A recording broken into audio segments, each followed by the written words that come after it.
What's strange is how calm and relieved Dusty seems. Most guilty people would be nervous or scared during an interrogation, but Dusty is different. He seems to still believe he's the victim and doesn't grasp the seriousness of his actions. Instead of taking responsibility, he thinks people just don't understand him. This becomes even clearer when Dusty asks one final question to the detective. Will I be able to go home? I'm gonna figure that out. Yeah, because am I going to jail or we're going down to dance? We're gonna have to figure that kind of out because you know how this thing kind of goes from here. I guess. I'm gonna come talk to you about it. Just okay. After this bizarre exchange, the detective had heard enough to know it was time to wrap up the interrogation.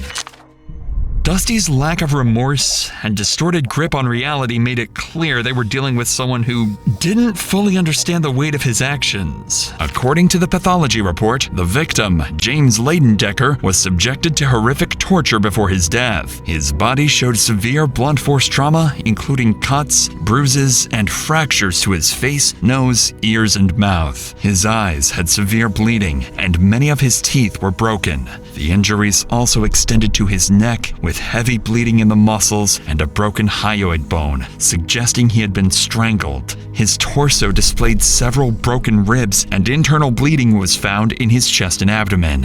One of the most disturbing details from the report was that James had been exposed to gasoline. His skin had begun to slough off in areas, and a strong smell of gasoline was found on his arms, thighs, and hands. Gasoline was also detected in his lungs and stomach, indicating he had inhaled and swallowed it before he died. This made the murder even more gruesome.